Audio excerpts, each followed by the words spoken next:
Gold, trusted gold buyers. మీరు తాకట్టు పెట్టిన బంగారాన్ని విడిపించి ఈ రోజు ఉన్న మార్కెట్ ధరకు కొనబడను. ఈ సినిమా రామ్ చరణ్ తప్పించి వేరే ఎవరూ చేయలేరు అని ఊహించుకోలేకపోయాను అన్నది మీరు అన్నారు చాలాసార్లు.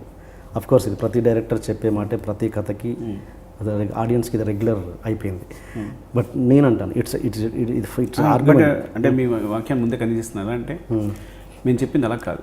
నేనేం చెప్పానంటే ఒక సినిమా అయిపోయిన తర్వాత ఒక డైరెక్టర్కి వేరే ఆర్టిస్ట్ ఎవరు మైండ్లోకి రావట్లేదు అంటే అంతకంటే గొప్ప సక్సెస్ కాదు అని. అరే మిగతా వాళ్ళైతే ఇలా చేస్తుండేవారనో వేరే వాళ్ళైతే ఇలా చేస్తుండేవారనో అని మైండ్లోకి రాలేదు. కంటిన్యూస్ ఇంకా తనే నా బ్రెయిన్లో తిరుగుతూ తనే ఆక్యుపై చేసేసి దీని తప్ప ఇంకెవరు కాదు అనిపించేలా సినిమా ఎండ్ అయ్యేసరికి నాకు ఆ పరిస్థితి వచ్చింది అంటే నేను నా కాంట్ ఇమాజిన్ ఇంకెవరిని ఊహించుకోలేకపోతున్నాను అని అంటే కనుక ఇంకా అంతకన్నా ఆర్టిస్ట్ సక్సెస్ లేదు.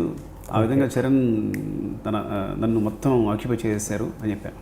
Okay okay okay okay suppose ఇది కాంట్రవర్సీ అని కాదు. సపోజ్ ఈ సినిమాలో జూనియర్ ఎన్టీఆర్ అయితే ఎలా ఉండేది? ఇప్పుడు చూడండి ఎలా అంటే ఇప్పుడు ఒక పరుగు పందెం పెట్టామనుకోండి, 100 మీటర్స్ పరుగు పందెం, ఇద్దరు వ్యక్తి పరిగెడతారు అనుకోండి, ఎవరు గెలిచారని చెప్పొచ్చు. ఓకే సో నేను ప్యారల్గా ఇదే జూనియర్ ఎన్టీఆర్ గారితో చరణ్ గారితో తీస్తున్నాను అనుకోండి, అప్పుడు మీరు ఎవరని చెప్తే చెప్పొచ్చు. It's completely independent. సో ఒకళ్ళు చేసిన దాన్ని ఇంకోళ్ళు ఎలా చేస్తారని ఊహించుకోవడం కరెక్ట్ కాదు యాక్చువల్గా. ఓకే ఓకే మహేష్ ఎవరు, Tarak, even because their artist there become stars అంతేగాని సో బట్ ఏంటంటే ఎప్పుడు మనం కంపేర్ చేయలేం. ఎందుకు కంపేర్ చేయలేము అంటే ఇద్దరికి ఒకే పందెం పెడితే ఓకే, కానీ మనం సెపరేట్ తీస్తున్నాం. ఒకళ్ళు ఇంకో సినిమా తీస్తున్నాం, ఇంకో సినిమా తీస్తున్నాం. సో అది ఎప్పుడు కరెక్ట్ కాదు కంపేర్ చేయడం. Okay okay right. And Samantha విషయానికి వస్తే ఒక పెళ్ళైన స్టార్ సక్సెస్ కొడుతుందని మనకు ఒక రికార్డ్ చెప్తుంది. ఏ స్టార్ ఏ హీరోయిన్ కూడా పెళ్ళయ్యాక ఇప్పటివరకు నాకు తెలిసినంత సక్సెస్ కాలేదు, చాలా రేర్ ఒకవేళ ఉన్నా. అలాంటిది ఆవిడని తీసుకునడంలో మీ గట్స్ ఏంటి? ముందు నాకు దాని గట్స్ ఏం లేవండి.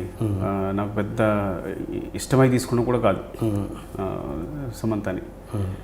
సరే అంటే ఒక మంచి ఆర్టిస్ట్ కావాలి, తెలుగు వచ్చిన ఆర్టిస్ట్ కావాలి. అట్ ద సేమ్ టైం అంటే తనైతే పల్లెటూరు కొత్తగా ఉంటుంది అని ఏదో సంథింగ్ అని ఫ్రాంక్గా చెప్పాలంటే బిగినింగ్ సమంత రిజెక్ట్ చేశాను నేను. వద్దనుకున్నాను. ఓకే వద్దనుకున్నాను. ఎవరు అనుకున్నారు ఫస్ట్? ఎవరిని కాదు, వేరే చూద్దాం, ఎవరో కొత్త అమ్మాయికి వెళ్దాం అనుకున్నా. ఓకే ఓకే వద్దనుకోవడం మీన్స్ ఎవరో చెప్తేనే కదా వద్దనేది. ఎవరు అలా అని కాదు, నేను ఓకే ఇద్దరు స్టార్ని సెట్లో మెయింటైన్ చేయలేమో అనుకున్నా.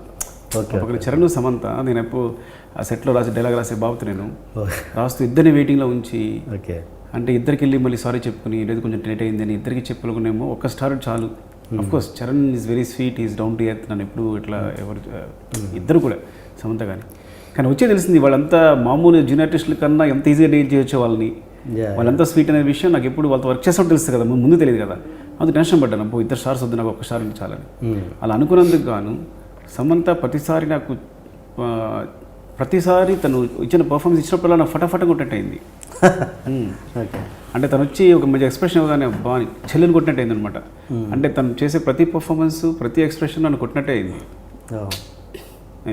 అంటే అంత బాగా చేసింది, అంత ఇంప్రెస్ అయిపోయాను. అందుకని ఆడియో ఫంక్షన్ చెప్పాను తనతో సినిమాలు తీస్తూనే ఉండాలని.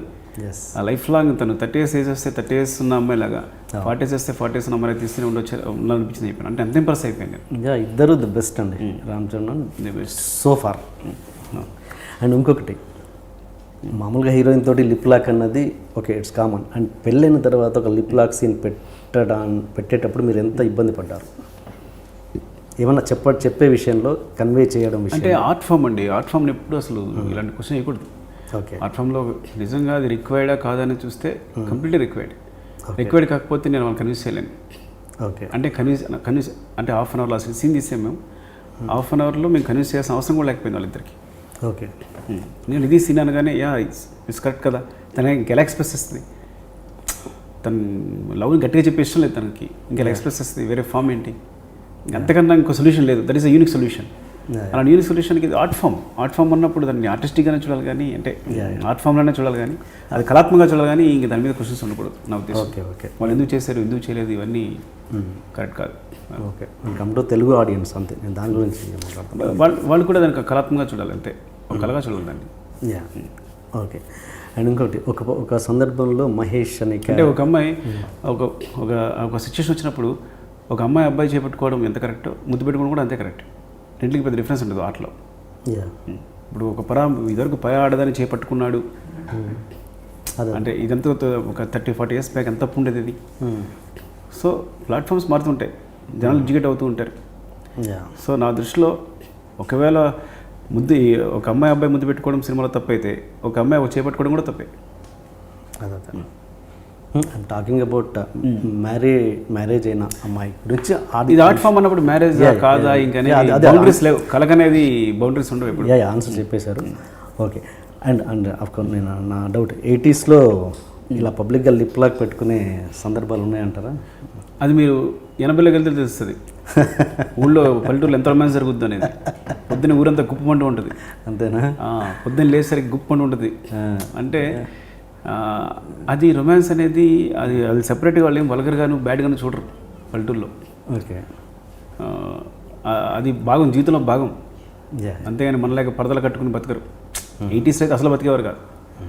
డైరెక్ట్గా సరసాలు కూడా డైరెక్ట్గా ఉండేవి. భావమర్దల సరసన అయితే డైరెక్ట్గా ఉండేది. మళ్ళీ ఏడిపించడం కానీ, వినాయక చవితి లాంటి పరిస్థితి వచ్చినప్పుడు ఒకరొకరు తరుముకోవడం కానీ, కొట్టుకోవడం కానీ ఎంత అందంగా ఉండేదో ఆ సరసాలన్నీ. ఓకే. కాబట్టి ఎప్పుడు పల్లెటూరులో ఆ బ్యాషాలు ఉండవు, సంబంధాల మధ్య ముసుగులు ఉండవు, ఓపెన్గా ఉంటాయి. ఆ ముసుగులన్నీ మన నాగరికత పేరుతో మనం వచ్చి చేసుకున్నవే ఇక్కడికి వచ్చి పట్టణంలో. మీకున్నారా మరదలు? నా పొరపాటు మరదలు లేరు. బాధపడుతుండేవాడిని మరదలు లేరని. నేను చిన్నప్పుడు బావ మరదలు కథలు ఎక్కువ వస్తుండేవి పత్రికల వాటిల్లో. ఓకే. ఓకే. కానీ నా మరదలు లేరు. ఓకే. అండ్ ఇంకోటి, ఒక సందర్భంలో ఒక క్యారెక్టర్, మహేష్ అనే క్యారెక్టర్ ఒక బూత్ పదం వాడతారు, ఫోర్స్ కోసం ఒక బూత్ పదం వాడారు. ఆ సెన్సార్ వాళ్ళు ఓకే చేశారు. అది అక్కడ ఎంతవరకు ఏమన్నా మీరు ఎక్స్ప్లెయిన్ చేయాల్సి వచ్చిందా? అవసరం పనిలేదా? ఎక్స్ప్లెయిన్ చేసామండి. వాళ్ళు అబ్జెక్ట్ చేశారు, ఎక్స్ప్లెయిన్ చేశాను. ఎందుకు అలాంటి ఎమోషన్ వచ్చింది, ఎలాంటి పరిస్థితి క్రియేట్ అయింది. పల్లెటూరులో ఉన్న వాళ్ళకి అంటే ఒక నార్మల్గా కొడుకు లంజా కొడుకు పెద్ద డిఫరెన్స్, కోపం వచ్చిన వాళ్ళు మాట్లాడుకున్న దాంట్లో పెద్ద డిఫరెన్స్ అనేది ఉండదు. సో వాళ్ళకి ఎక్స్ప్లెయిన్ చేస్తానంటే ఆ ఎమోషన్ ఎక్స్ప్రెస్ చేయడానికి అంతగానే ఇంకా తనకి పదం లేదు. ఆ పల్లెటూరు అబ్బాయి. సో తన ఎమోషన్ అలాగే ఎక్స్ప్రెస్ చేస్తాడు. డెఫినెట్గా సీన్ ఎన్హాన్స్ చేస్తాడు, ఎక్స్ప్రెస్ చేస్తాడు. అలా ఎక్స్ప్రెస్ అయిపోతే నెక్స్ట్ ఉండే ఎమోషన్ కూడా పండదు అన్నట్టు వాళ్ళు కన్విన్స్ అయ్యారు. సో సరైన రీజన్ ఉంటే సెన్సార్ కూడా అది అగ్రి. అంటే ఓకే, ఈ ప్రశ్న మీకు సంబంధం లేకపోయినా ఒక ఇండస్ట్రీ ఒక పెద్ద డైరెక్టర్గా మిమ్మల్ని అడుగుతున్నాను. ఇదే సిచ్యువేషన్ అర్జున్ రెడ్డికి వచ్చినప్పుడు మాధవ్ చౌత్ అన్న దానికి అబ్జెక్ట్ చేశారు. ఏమయ్యి ఉంటుంది ఇక్కడికి? ఒక మీ సీనియర్ డైరెక్టర్గా అడుగుతున్నాను, సంబంధం లేదు. అంటే అలా కాదు, అంటే ఇండివిజువల్ ఒపీనియన్ బట్టి ఉంటుంది. అప్పుడు సెన్సార్ ఉండే సభ్యులను బట్టి ఉంటుంది. ఓకే. అప్పుడు ఉండే సభ్యులు వేరు ఉంటారు, ఇప్పుడు ఉండే సభ్యులు వేరు ఉంటారు. అంతేగాని సెన్సార్ బోర్డు అనేది ఏదో ఒక వ్యక్తి కాదు. సో ఇప్పుడు కూడా మారుతూ ఉంటారు. నా సినిమా చూసిన వ్యక్తులు వేరే ఉంటారు, ఆ సినిమా చూసిన వ్యక్తులు ఉంటారు. ఓకే. సో కొన్నిసార్లు ఇండివిజువల్ ఒపీనియన్ డిపెండ్ ఉంటుంది, కొన్నిసార్లు వారు కన్విన్స్ అవ్వడం బట్టి ఉంటుంది. అక్కడ కన్విన్స్ అవ్వలేదేమో, ఇక్కడ కన్విన్స్ అయ్యారేమో. అంతేగాని అదేదో నేను ఏదో గొప్పగా చేసేసాను, వాళ్ళు అర్జెంట్లో వాళ్ళు తప్పు చేశారు, మేము గొప్ప చేస్తాం అనేది కాదు. యాక్చువల్గా ఒక్కొక్కసారి మేము అంటే ఈ సిచ్యువేషన్ వాళ్ళకి బాగా కరెక్ట్ అనిపించింది, మ్యాప్ట్ అనిపించిందేమో. ఓకే. అనిపించినప్పుడు ఇండివిజువల్గా వాళ్ళ ఒపీనియన్ ఇది కరెక్ట్ అనిపించింది, మేబీ అదే ఉండొచ్చు అంతే. ఓకే. ఓకే.